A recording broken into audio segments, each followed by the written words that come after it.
Hello friends, मैं हूँ आप सबकी दोस्त पूजा और आप ज़िंदगी जी रहे हैं पूजा के संग, लिविंग लाइफ विद पूजा। तो आज हम एक और नए वीडियो में मिल रहे हैं। तो आज मैं आपको बताने वाली हूँ हमारे इंडिया की सबसे एक धार्मिक स्थल जिसमें लाखों करोड़ों भक्त हर साल अपनी अर्जी लगाने माँ के दरबार में अपनी अरदास लेकर के आते हैं।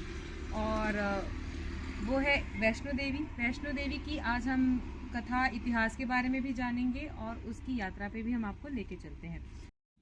तो जैसा कि आज मैं आप लोगों को वैष्णो माता की इतिहास के बारे में उनकी कथा में सुनाने जा रही हूँ और उनकी यात्रा पे भी मैं आपको ले जाने जा रही हूँ।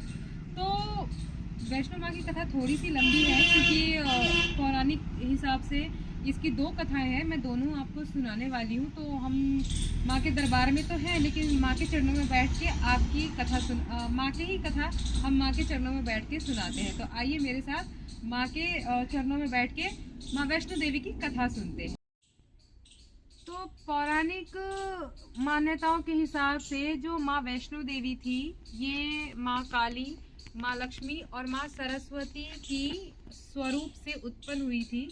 एक बार की बात है जब भूमि देवी पे बुरी आत्माएं, बुरी दुराचार और राक्षसों ने जब उनके ऊपर अत्याचार करना शुरू किया, तो उनसे ग्रस्त होकर के भूमि देवी त्रिलोक, तीनों लोकों के स्वामी जो त्रिदेव जिसको कहते हैं, उन तीनों देवों के पास गई।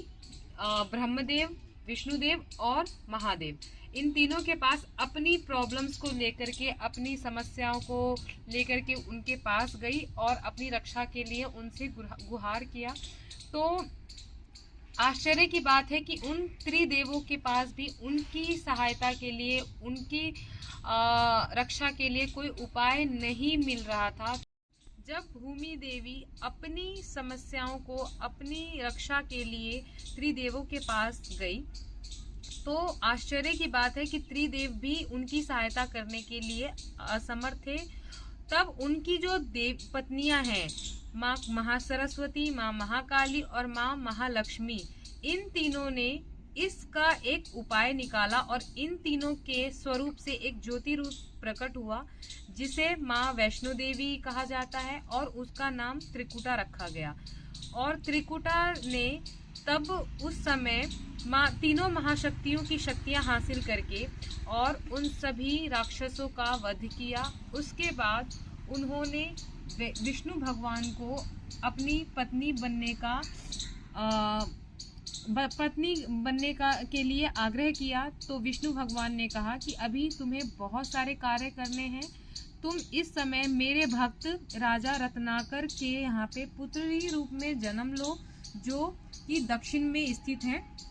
और उनके यहाँ पे जब तुम पुत्री रूप में जन्म लोगी और मेरी तपस्या करके मैं तुम्हें राम रूप में मिलूंगा, और राम के रूप में अगर तुमने मुझे पहचाना तब मैं तुमसे शादी करूंगा। इस तरह का उन्होंने बोला कि मैं तुम्हें राजा रत्नाकर के पुत्री के टाइम पे आपसे आकर के मैं मिलूंगा। तो वो राजा रत्नाकर के यहाँ पर कन्या रूप में जन्म ली और उनका लालन पालन हुआ, वहीं पे हुआ। जब वो राजा रत्नाकर के यहाँ पे पुत्री रूप में जन्म ली, तो उनका बचपन से ही पूजा पाठ में काफ़ी रुचि रहने लगा। वो घर के कार्यों में इतनी दिलचस्पी नहीं लेती थी। वो उनका ध्यान करने में, उनका पूजा पाठ करने में, विष्णु भगवान की सेवा करने में बहुत उनका मन लगा रहता था। एक दिन वो एक जंगल में जाकर के तपस्या करने लगी, अपने अंदर की अंतरात्मा को पहचानने की कोशिश में चली गई जंगल में, और उन्होंने घोर तपस्या करके सिद्धियां हासिल की। उसी दौरान विष्णु भगवान राम अवतार में 14 वर्ष की वनवास काट रहे थे। उस समय वो उनकी तपस्या से प्रसन्न होकर के त्रिकुटा जी से मिलने आए, और त्रिकुटा जी ने उनको राम रूप में देख करके पहचान लिया कि ये विष्णु भगवान के ही अवतार है। उस समय त्रिकुटा जी ने उनको अपने अंदर समा लेने के लिए आग्रह किया। तब श्री राम ने उनको कहा कि मैं इस द्वापर युग में, मैं इस त्रेता युग में वह एक ही पत्नी व्रता का व्रत धारण किया है और मेरी पत्नी सीता है, इसलिए मैं आपको पत्नी के रूप में स्वीकार नहीं कर सकता, इसीलिए आपको मेरी प्रतीक्षा करनी होगी। तो उन्होंने बोला कि नहीं प्रभु, मेरे से प्रतीक्षा नहीं होगी, मुझे इसी रूप में आपको स्वीकार करना होगा। तब राम जी से जिद करने की वजह से राम भगवान ने कहा कि मैं लंका जा रहा हूँ अपनी पत्नी को लाने, लौटते वक्त मैं तुमसे ज़रूर मिलूंगा, अगर उस समय तुमने मुझे पहचान लिया उस समय मैं तुम्हें अपनी पत्नी का दर्जा अवश्य दूंगा। तो उन्होंने बोला कि ठीक है, जब तक आप लंका से नहीं लौटते तब तक मैं यही राम नाम के जाप करती रहूंगी और मैं आपके लौटने का इंतज़ार करूंगी।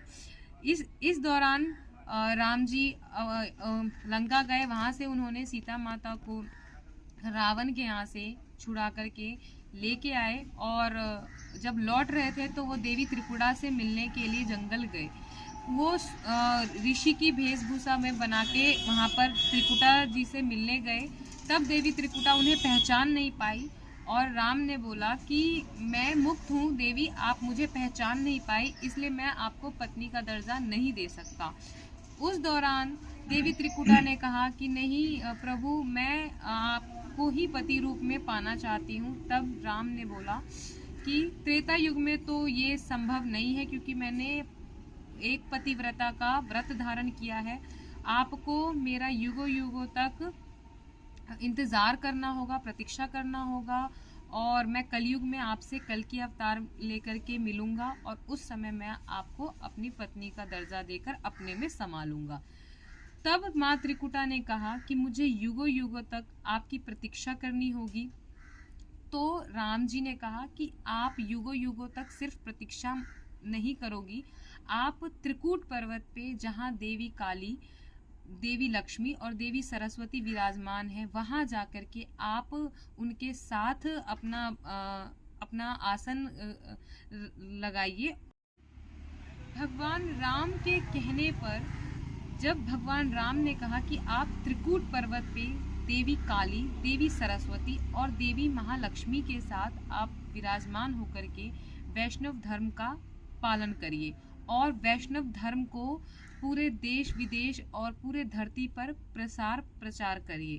तब देवी त्रिकुटा वहाँ से वैष्णवी का नाम लेकर के त्रिकूट पर्वत पे माँ काली, माँ सरस्वती और माँ लक्ष्मी के साथ वहाँ विराजमान हो गई और उसी समय से देवी त्रिकुटा अपने वैष्णव धर्म का प्रचार और प्रसार कर रही हैं।